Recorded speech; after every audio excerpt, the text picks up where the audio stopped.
Fala rapaziada, saudações vascaínas, vamos que vamos para mais um vídeo com uma quarta-feira muito agitada dentro do Vasco. Vamos falar sobre contratações, porque o Carlos Brasil nessa tarde confirmou que até o dia 26 de janeiro, estreia do Campeonato Carioca, o Vasco irá apresentar mais 7 reforços, vamos explicar essa situação. Falar também sobre Levenciano, o candidato à presidência no ano de 2020, se posicionou e detonou a atual gestão se tratando do futebol feminino. Várias denúncias foram feitas ontem de abandono, descaso com essa modalidade. A gente vai trazer novidades, trazer o posicionamento do Vasco e também trazer o posicionamento do Levenciano, que fez duras críticas e mandou o Jorge Salgado renunciar do cargo de presidente. Então, muitas notícias, muitas novidades e, é claro, você não pode perder. Então, se está chegando aqui pela primeira vez, seja muito bem-vindo ao canal do Gigante. Se você ainda não é inscrito no canal, não perca tempo e já se inscreva aqui embaixo, ativando também o seu sininho de notificação.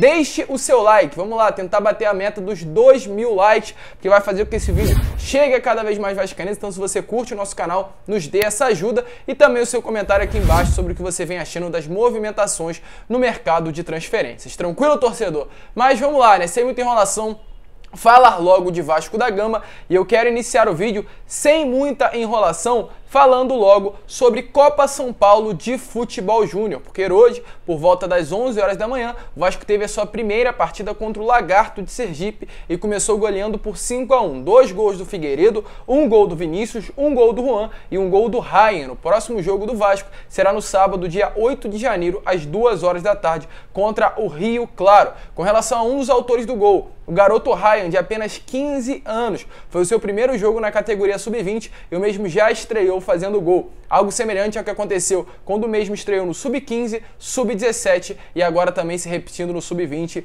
do Gigante da Colina, sempre estreando nas categorias, fazendo gol. Inclusive o mesmo falou o seguinte: eu estreio com confiança no sub-15, 17 e no 20. Eu jogo meu jogo sempre, não importa a categoria. Eu jogo do mesmo jeito, mesma coisa. Passou aí o lance do gol para vocês, um gol bonito, inclusive, jogador de personalidade, apenas 15 anos, disputando a Copa São Paulo de Futebol Júnior, um time muito bom, um elenco muito competitivo, que acredito que vai dar alegrias para o torcedor vascaíno nesse início de temporada. Agora, falar sobre contratações, né, que é de fato o assunto que mais interessa ao torcedor vascaíno. Hoje, pela parte da tarde, a página do Twitter Arena Cruz Maltina, que tem como jornalista e principal ali, cabeça dessa página, o Matheus Gilbert. É um jornalista aí, setorista, que vem trazendo muitas informações nessa janela de transferências dessa temporada. E na parte da tarde tivemos a notícia, através, é claro, da mesma página Arena Cruz Maltina, que o Carlos Brasil teria dito que até o dia 26 de janeiro, estreia do Vasco no Campeonato Carioca, numa quarta-feira, contra a equipe do Volta Redonda, irá apresentar mais 7 contratações. Lembrando que o Vasco tem no elenco muitas carências. O Vasco atualmente conta com apenas 3 zagueiros, o Ulisses, o Luiz Cangá e o Anderson Conceição, conta apenas com um lateral direito, que é o Leonardo Matos, conta com poucos atacantes. Atualmente o Vasco tem dentro do elenco apenas o Gabriel Peck, o John Sanches e o Raniel. Conta também com poucos volantes, poucos meias armadores. O próprio Nenê é um jogador que não irá aguentar toda a Série B do Campeonato Brasileiro, todas as partidas, então precisa de um substituto à altura, porque caso ele saia, vai ficar uma ausência muito grande no elenco titular. Então, devido a isso, o Vasco precisará apresentar mais contratações. E há uma dúvida de quais jogadores irão trazer. O Carlos Brasil falou que viriam 7 atletas. O mesmo, após a postagem da página, teria pedido para que eles tirassem essa postagem para não atrapalhar as negociações. Mas já foi falado, irá trazer mais 7 reforços. E a dúvida: para onde? Quais serão as posições? Primeiramente, com relação ao gol, que é uma dúvida. O Vasco atualmente conta com 5 goleiros no elenco, mas poucos são os confiáveis. O Vasco conta com o reforço Thiago Rodrigues, que foi de fato uma boa contratação. Conta com o Lucão, um goleiro que frustrou, né, o torcedor vascaíno nessa última temporada. Conta com o Raus, conta com o Alexander e também conta com o Filteman, um goleiro que era do sub-20 e estourou a idade nessa temporada. Então conta com vários goleiros no elenco, poucos confiáveis. Havia uma dúvida se viria algum outro goleiro, e a resposta foi dada: outro goleiro não chegará no elenco para 2022. Então a prioridade serão outras posições. O Vasco busca atacante. Ataque e meio-campo são as duas prioridades atualmente para o elenco vascaíno. Parece que de fato mais ainda o ataque. Como eu falei, o Vasco conta apenas com o Raniel, com o Gabriel Peck e com o John Sanches. Desses três, 2 jogaram na última temporada e não passaram confiança. Então será necessário sim reforçar esse setor, o setor ofensivo da equipe. Além do ataque, também será necessário trazer um meia armador para o lugar do Nenê. Caso o Nenê substitua, não tenha condições de aguentar, virá um jogador para o substituir, para ser reserva. Um dos alvos poderá ser até mesmo o meia Regis, que foi do Guarani essa última temporada e busca um clube para 2022. Além do meia armador, volante. O Vasco conta atualmente também com poucos volantes. Tem o Bruno Gomes, tem alguns outros, como o próprio Yuri que chegou, mas depois da saída do Caio Lopes, o Vasco vai no mercado atrás de novas contratações. Saiu o Caio Lopes, saiu o Michel, saiu o Rômulo, saiu o Andrei, vários jogadores que eram da posição em 2021. E principalmente também o setor defensivo. O Vasco atualmente só tem o lateral direito Leonardo Matos, já Caio Tenório será emprestado, e lateral esquerdo é a única posição que realmente tem 2 jogadores de qualidade, que é o Edmar, que veio do Bragantino, e o Riquelme, que é da base vascaína. De resto, muitas carências, muitas posições que serão necessárias contratações, e até por isso o Carlos Brasil confirmou que mais 7 jogadores deverão vir até o dia 26. A gente vai estar de olho, vai estar informando. É a prioridade e ela irá sim acontecer. E para o setor ofensivo, tem uma posição, tem um jogador, aliás, que é a prioridade do Vasco e a gente já sabe muito bem disso. O atacante paraguaio Luiz Amarília. O Luiz Amarília é um atacante de muita qualidade, um bom jogador, apenas 26 anos, com passagem pela seleção paraguaia. E as informações que a gente tem é que, de fato, o atleta quer vestir a camisa do Vasco. O Vélez teve a sua representação do elenco nessa última segunda-feira. O Luiz Amarília estava na lista dos jogadores que deveriam se representar no clube argentino, mas ele não foi. Ele permaneceu no Paraguai, seu país de origem, está em Assunção, na capital, inclusive, do país.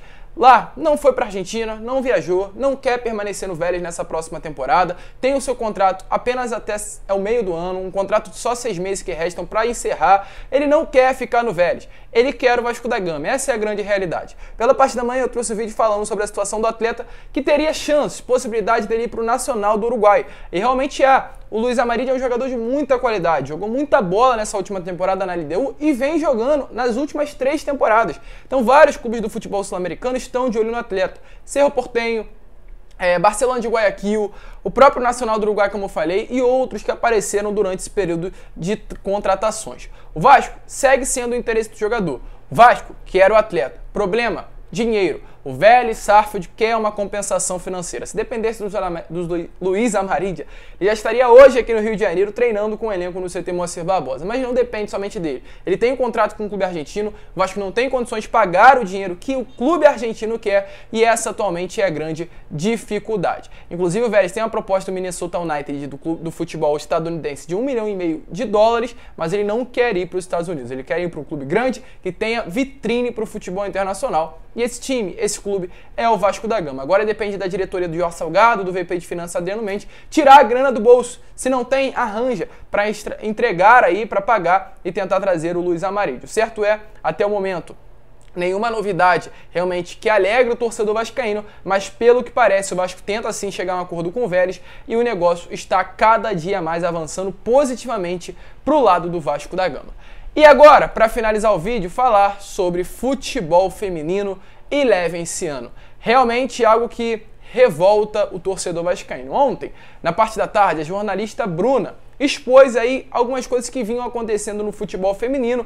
Isso foi feito após a mesma conversar com algumas atletas da modalidade e mostrar o descaso que estava acontecendo nesse setor, no futebol feminino do Vasco. Tem que sim ser um lugar que o torcedor vascaíno deve olhar e a diretoria principalmente também deve olhar com cuidado. E a Bruna, através do seu Twitter, expôs. Ela colocou vários textos, não vou mostrar todos, irei mostrar os principais. Está aparecendo aí na imagem para vocês. Primeiro ela começa com as seguintes palavras. Conversei com uma atleta e ela me disse que as meninas estão com as bolsas atrasadas há 3 meses. Algumas ganham R$300 e a grande maioria não recebe mais de 1.000. Enquanto isso, os outros clubes se profissionalizam e cumprem os direitos dos trabalhadores. As jogadoras trabalham o Campeonato Carioca inteiro e passaram até mesmo as férias sem receber. Elas ainda tiram desse dinheiro o valor da passagem. Muitas moram longe e ficam em possibilidade de irem aos treinos. Resumindo, elas vão treinar quando podem. E segue. Enquanto isso, outros clubes estão investindo cada vez mais no feminino e a competitividade fica mais longe.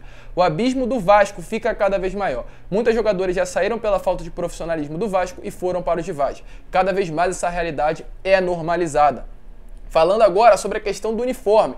Ela segue. Elas recebem apenas um uniforme. blusa, short e meião, e precisam usar o mesmo durante 5 dias de treinos. Todos os dias precisam lavar e secar o mesmo uniforme. Quando o Vasco empresta uniformes para os jogos, eles geralmente não são dos tamanhos adequados para elas. A questão do uniforme é uma humilhação para as meninas e para o Vasco. Quando não tem uniforme para o jogo, elas entram com o de treino. Todas vão coloridas, sem uma padronização no casaco, calça, tênis. O Vasco vem contratando voluntários, muitas vezes sem formação profissional para áreas importantes. Mão de obra barata, na verdade sem custos. O caminho do amadorismo. A atleta me disse que a situação é jogada para elas com a proposta que, se ganharem títulos, vão receber os direitos. Então é um descaso, é triste, volto a repetir, o texto é muito maior do que esse, eu peguei apenas algumas partes, mas que chocam, que causam mais tristeza, porque o texto tem mais falas, tem mais exposição, tem coisas piores ainda a ser faladas sobre essa atual diretoria.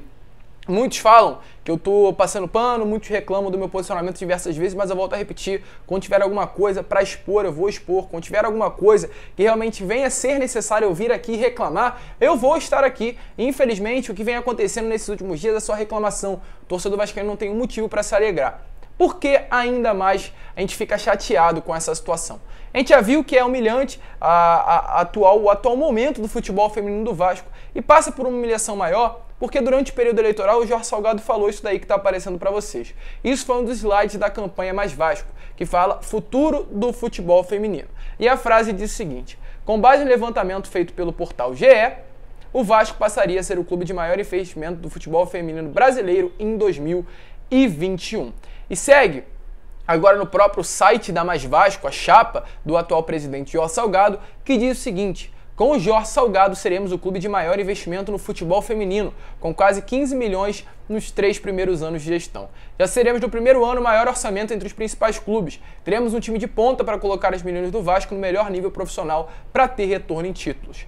Então, uma promessa de campanha que foi para um lado completamente inverso. Se para o Jorge Salgado a ideia e o posicionamento era ser o melhor time de futebol feminino do país, com maior investimento, as coisas estão caminhando para outro lado. Ser o menor time e ser o time com menos investimento. Porque o que está acontecendo atualmente dentro do Vasco é uma vergonha, é um absurdo, é um descaso. Eu sei que tem que virar as atenções sim para o futebol profissional, mas não é porque isso acontece que vocês vão virar as costas para as outras modalidades, principalmente para o futebol feminino, porque mulher tem que sim ser respeitada. E aí, após isso tudo, é claro, abre espaço para pessoas que se envolvem na política do Vasco reclamar, e tem que reclamar, tem que sim se posicionar. E o Levinciano falou sobre essa situação atual do futebol feminino. Tá aparecendo aí para vocês na imagem o que ele disse. O Levinciano falou o seguinte: triste situação do futebol feminino.